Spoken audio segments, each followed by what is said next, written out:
Picture this. You buy silver today with your debit card through an app or via an online dealer. That purchase, logged, time-stamped, tied to your name, your address, your social security number. Now fast forward 18 months. The Genius Act is in full enforcement. Every dollar that moves digitally, stablecoins, bank apps, wire transfers, is sitting inside a mandatory government auditable ledger system. But here's what nobody's talking about. There is one asset class that sits completely outside that system. No serial numbers, no issuer, no audit trail, no AML hook, nothing. And if you're watching this channel, there's a good chance you're already holding it. I'm talking about pre-2026 physical silver. And today, I'm going to show you exactly why it just became the most strategically important asset you can own in 2026 and beyond. Stay with me, because what I'm about to break down changes how you should think about your entire stack. Section 1. The financial privacy shift. What most people don't realize is already happening. Camera, medium shot. Confident, educational tone. Cut to chart overlays. All right, let's start with the facts. No conspiracy theories, no doom and gloom. Just what's actually happening in the regulatory world right now. On July 18, 2025, President Trump signed the Genius Act into law. That stands for Guiding and Establishing National Innovation for U.S. Stablecoins. Now, before your eyes glaze over, stay with me, because this is not about crypto speculation. This is about the future of every dollar you spend. Here's the simple version. You know how right now digital dollars kind of exist in a gray zone? Apps like PayPal, Venmo, crypto wallets, some are regulated, some aren't. Some track everything, some don't. The Genius Act wipes that gray zone off the map. Going forward, any digital dollar, and I mean any stablecoin, any tokenized deposit, any digital payment instrument, must be issued by a licensed entity. They must hold 100% reserves in real US dollars or treasury bills. They must publish monthly public audits of every dollar they hold. They must comply with full anti-money laundering rules, KYC on everyone who uses them. And critically, they must have the ability to freeze, seize, or burn digital dollars on command from law enforcement. That last one, let that sink in. They can literally delete money from your wallet if the government asks them to. Now, is this law designed to be sinister? Not necessarily. The intention was to clean up the Wild West of crypto and protect consumers. And honestly, some of that is fair. But here's the thing about surveillance systems. They never stay narrow. Once the infrastructure exists, it gets used. Think about it this way. Cash used to be king, anonymous, untraceable. Then, cards replaced cash, and suddenly every purchase was a data point. Now, stablecoins are replacing cards, and every transaction is a permanent blockchain entry with your name, your IP address, and your compliance file attached to it. This isn't a slippery slope argument. It's already happening. The infrastructure is being built right now. And while all this is going on, while they're building this digital cage for your money, physical silver is sitting completely outside it. Which brings me to point number 2. Section 2. The pre-2026 blind spot. Why older coins are now strategically superior. Camera, medium close-up. Pick up silver coin. Hold it to camera. This right here, holds up coin, is a pre-2026 American Silver Eagle. No serial number, no issuer, not connected to any digital system. When this exchanges hands between two private individuals, there is no ledger entry anywhere, no audit trail, no AML flag, nothing. Now, let me explain why the year it was minted matters, because I see this misunderstood constantly in the comments. Here's what's happening. Right now, across multiple states, Florida, Wyoming, Utah, others, legislatures are exploring rules around gold and silver transmission, digital asset classification, and commodity token regulations. At the federal level, The Genius Act framework creates a precedent for how physical to digital asset conversion gets treated. The key risk isn't that the government is going to come knocking on your door asking to see your coins. That's not how this works.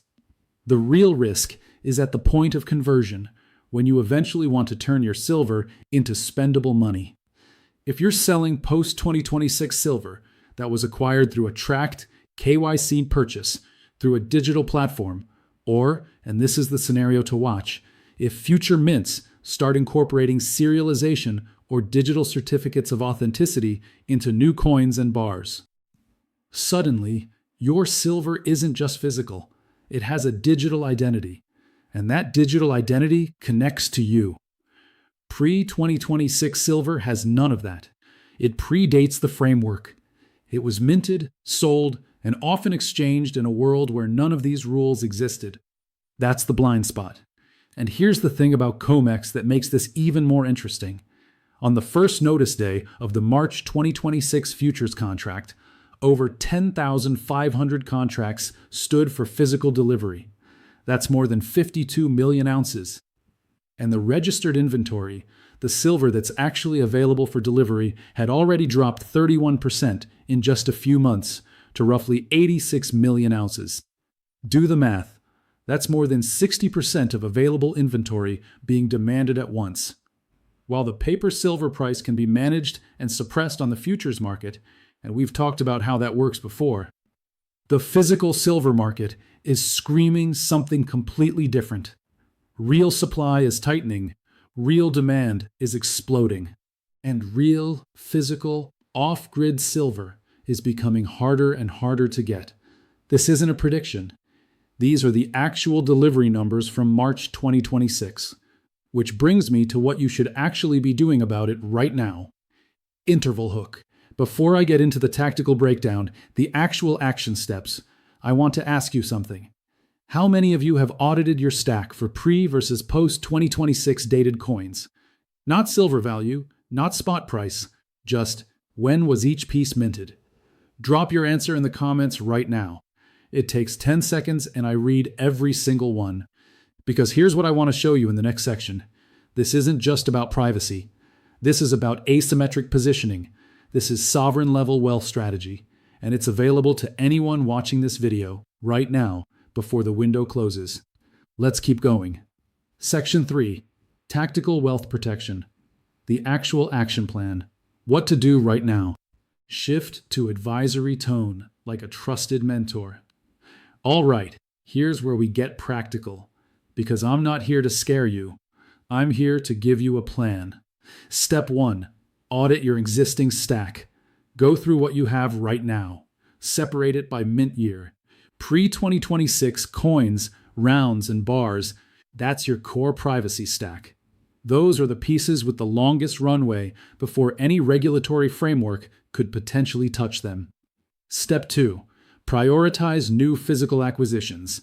If you're in accumulation mode and with COMEX inventories bleeding out like we're seeing right now, you should be.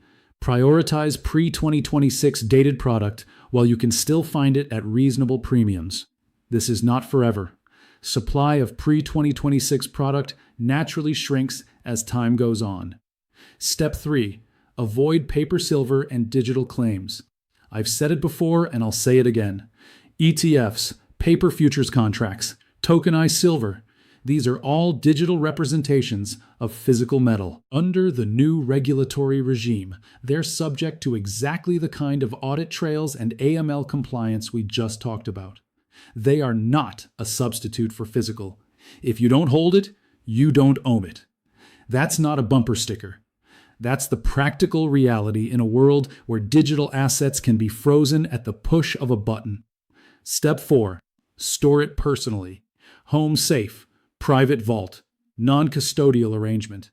If a third party can electronically transfer your silver on your behalf, that creates a digital footprint.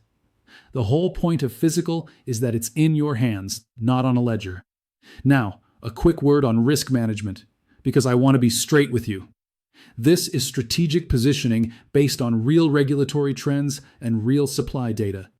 It is not financial advice. Silver prices are volatile.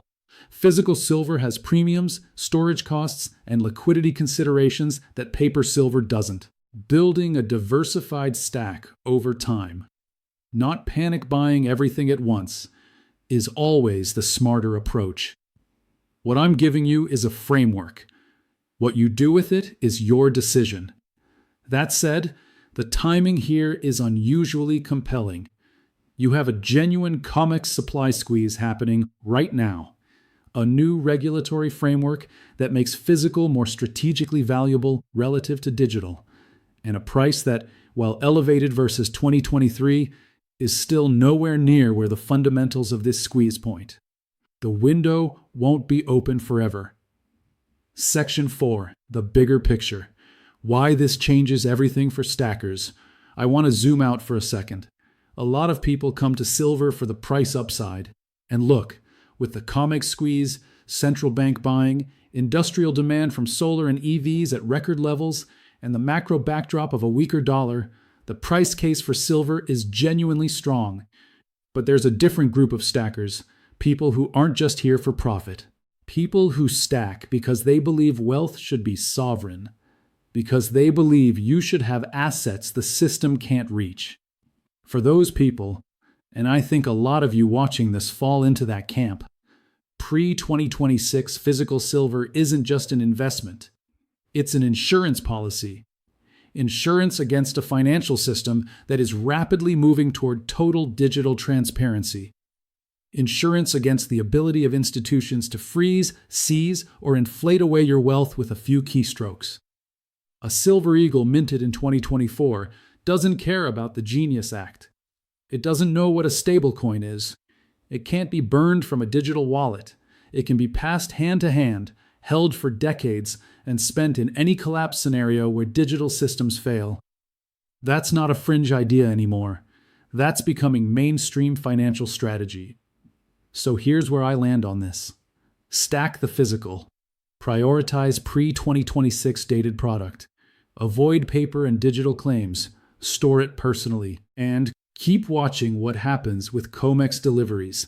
Because the March numbers we just talked about, May's delivery cycle is coming up, and the inventory trend is not improving. I'll be covering that live when the data drops. Make sure you're subscribed so you don't miss it. That's the full breakdown. The Genius Act is real. The COMEX squeeze is real. The pre-2026 advantage is real. Now it's your move. If this gave you something to think about, hit the like button. It genuinely helps this channel reach more stackers who need to hear this. Subscribe if you haven't. We're covering the May COMEX delivery cycle and a full breakdown of platinum and palladium as the next PGM opportunity coming very soon. And drop one thing in the comments.